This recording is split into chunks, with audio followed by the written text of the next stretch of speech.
Hey, everybody, this is your man, Prof Zones, and Prof Zones is not for professor, but for profits. And yeah, guys, welcome to part 2 of SMC terminology according to Prof Zones. As I said already in part 1, about my disclaimer and everything, so I don't necessarily need to repeat it, but it will be in the description in case someone wants to get a little salty. So yeah, with that said, yeah, guys, so this is where we ended up at discount market, right? And I explained what a discount market is. So now let me move on and let us get into the next one. Equilibrium. So what is equilibrium? It is when the price is in the middle of a supply and demand, or in an uptrend or downtrend, price is trading at the 50 level of your Fibonacci. So remember what we were talking about on the discount, right? So when price is basically at 50% of supply and demand, that is that price is basically at equilibrium of a support or resistance, right? So to just give you a beautiful example, let us do this. Let's see. No. All right. So for just the sake of this example, right, I'm going to use this impulse and that impulse. This impulse and that impulse together is from this low to that high. Cool. So when price now is trading in the middle, so when price is here, you basically say that the price is at equilibrium, right? But how would you know if this high hasn't formed yet? So in this case, what would equilibrium be? When price comes back all the way down and starts to trade in this zone right here. We will call that equilibrium, because all equilibrium is, guys, is the 50% level of your Fibonacci, which is usually you draw a Fibonacci from a low to a high or a high to a low, which is from a support to a resistance or resistance to a support. And guess what? When price is in the 50%, that means it's at equilibrium. So basically that's what it is, guys. That is what equilibrium is. So yeah, let us move into the next definition.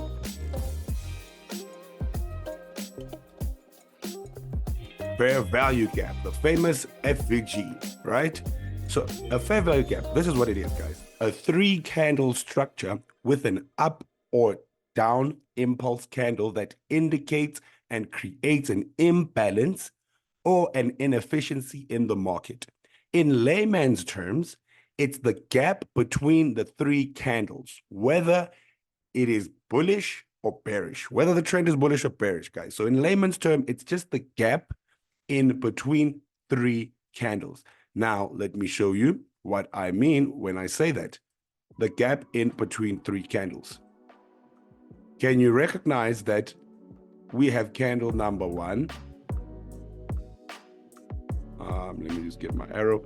We have candle number 1, candle number 2, candle number 3.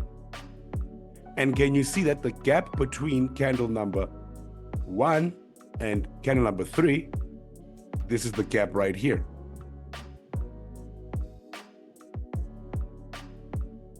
Can you see that? That at the high of this candle, number 1, and the low of candle number 3, there's a gap in between. This is inefficient price. This is what we call an FVG. This is an FVG, right, guys? So that's all it is. It's a fair value gap because price needs to come back within this gap to now give us fair value. That's all a fair value gap is, guys. So yeah, with that said, let us move into the next one.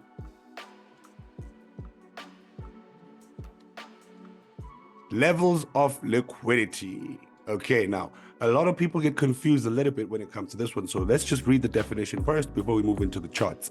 So levels of liquidity, it is the area of price where smart money players identify and choose to buy or sell large quantities. Example, supports, resistances, highs, lows, key levels, trend lines, volume, indicators, psychological levels, these examples are based on the most lucrative points for dumb money to get involved. So what is dumb money? Dumb money is anybody that trades retail perspective in terms of third touch trend line, in terms of RSIs, in terms of support and resistance, in terms of key levels and certain indicators, right? Most indicators, in fact. So what we look at it as, when we as smart money traders call levels of liquidity, what we mean is at that level, there will be a lot of dumb money getting involved. So as you know, they tell you to buy at support. We don't buy at support because we look at support as levels of liquidity. We wait for the support to be broken, and then when price gets back into the range, then we buy. You see, that's how we would look at it. So that's levels of liquidity, because why? People will put their stop losses below support. So we will not buy at support. We will wait for that support to be violated before we buy that support, you see. So we'll wait for it to be liquidated. So basically, let me go show you on the charts.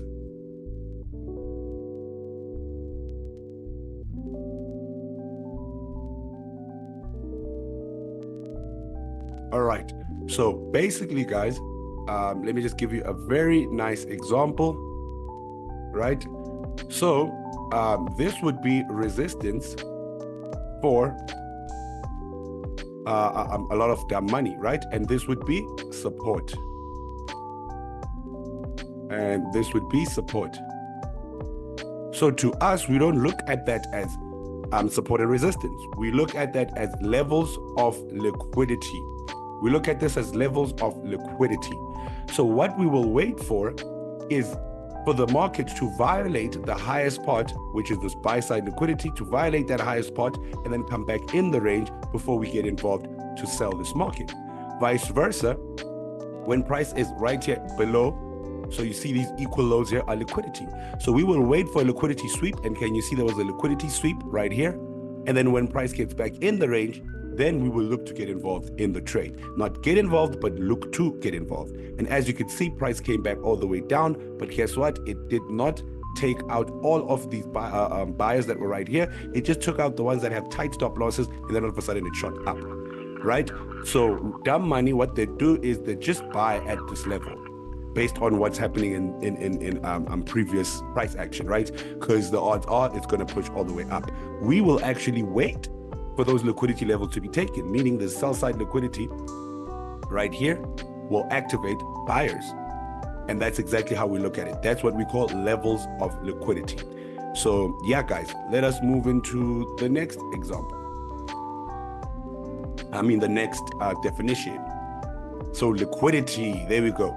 So what liquidity is levels in the market with a lot of orders, usually above major and minor highs or lows.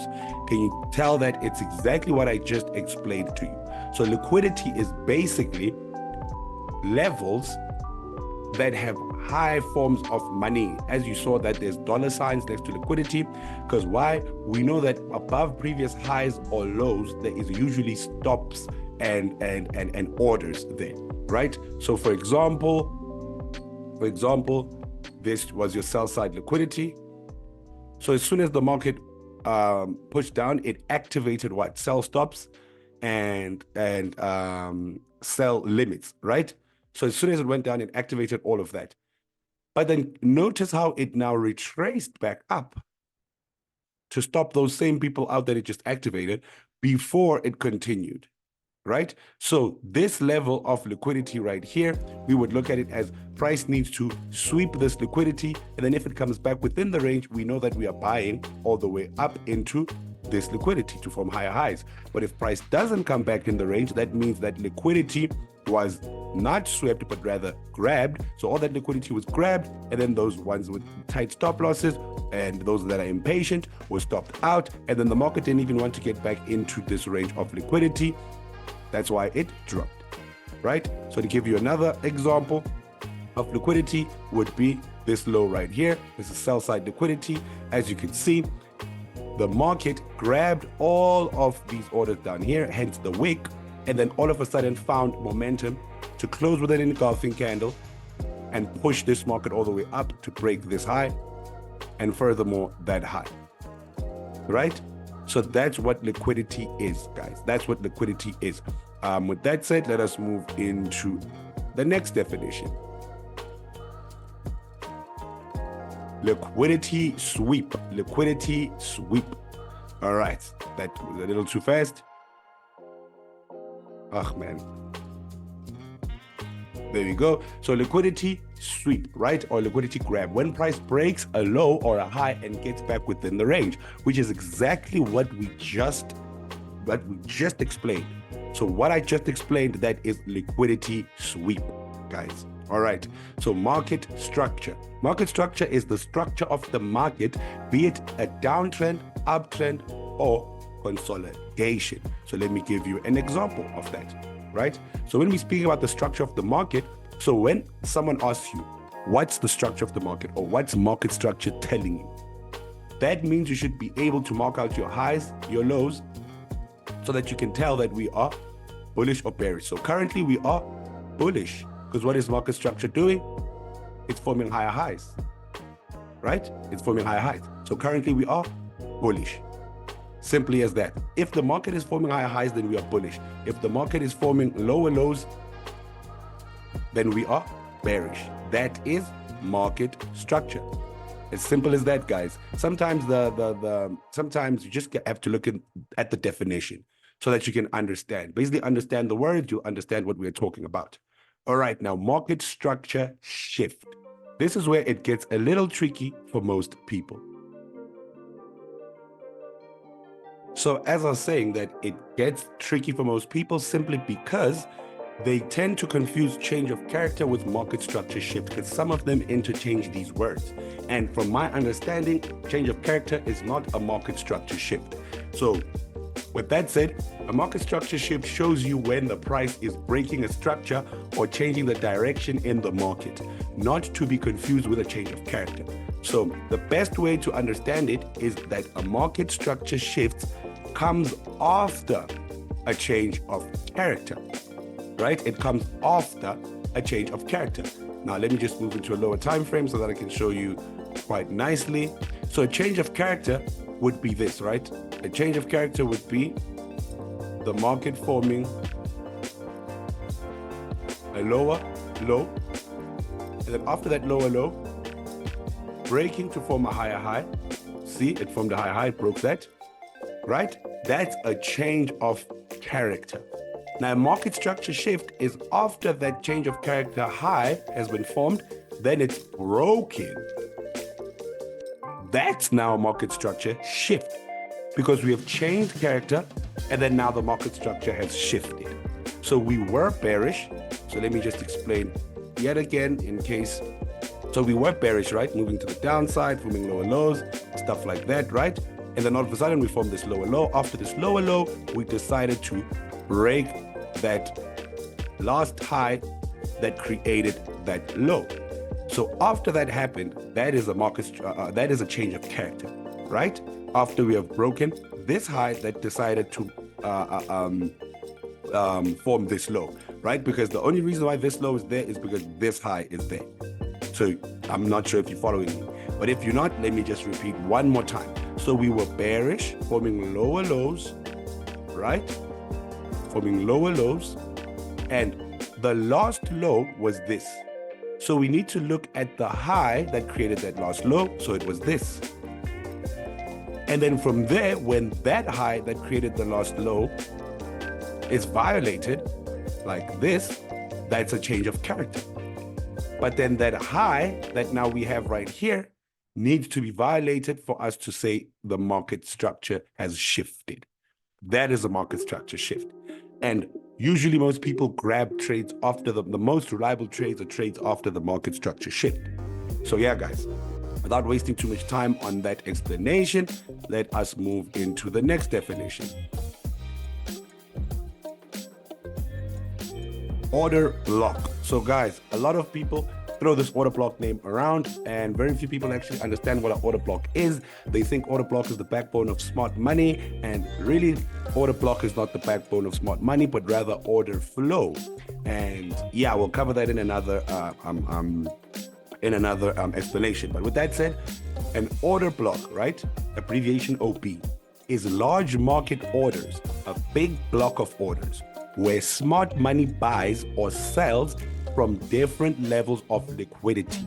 Usually in an uptrend, example would be the bearish singular bearish candles in an uptrend, specifically the last one before a major high is broken and the first bearish candles before the change of character. So that might have confused a few of you. So let me just show you on the charts. So a lot of people say it's the last candle, the last bearish candle before a break of a major high. That is not entirely true, guys. So in this case, let me just annotate using this. Since we've had that market structure, that change of character, right, that I told you about, an order block, so since we had that change of character when we broke that high, an order block would be here. This whole zone is technically your order block, right? So people would say that this is your order block. People would say that this last candle here, that is responsible for breaking that major high, is your order block. And know that the series of those candles that formed that that formed the reason for that high to break is your order block. So in this case, let's say we are using this example, right? This high, right? Notice that the candles that were plumped up before that high was broken is this right here.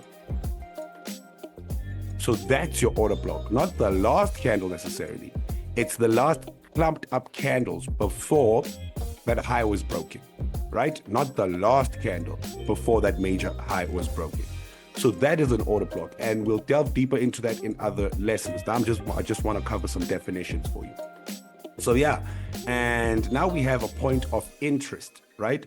So in definition, a point of interest is an area or level in the market where there is expected to be a large amount of buying or selling activity. Example, order blocks. Example, fair value gaps. Example, liquidity. So all a point of interest is, so when I ask you that, what is your point of interest for this market structure? You'll need to find a bearish, a bullish order block, or a buy side imbalance with sell side inefficiency, or something like that, right? So when we say look for a point of interest, is look for a point where you will be interested in the market. So you're looking for buys, right? And then I'll ask you within this market structure, let me just move forward. Within this market structure, where you're looking for, what's your point of interest? You might say this order block right here. Sorry, let me annotate that. This order block right here, right? You might say it's this order block right here, or you might say my point of interest is this fair value gap right here, or you might say my point of interest is this liquidity right here. So as soon as price sweeps that liquidity, I'll start looking for buys, right? So your point of interest is simply a point where you will be interested in getting involved. All right, now let's move into the next one. Premium market. So yeah, guys, this is where we'll end it today, at a premium market, just like how we ended it at a discount market, right? And part 3 will drop tomorrow. And part 3, I'll go a little bit deeper into also definitions that I haven't covered in this slide. So with that said, a premium market is when drawing your Fibonacci on an uptrend, price is at premium when it's above 50% level, and on a downtrend, price is at premium when it's below the 50% level. So now let's go to the charts and make an example of that. So now I like to use the daily for this examples. So boom, right? So a premium price would be, let us draw our Fibonacci from this low to this high, right? So what is premium price? Premium price is when it's above the 50, not below, right?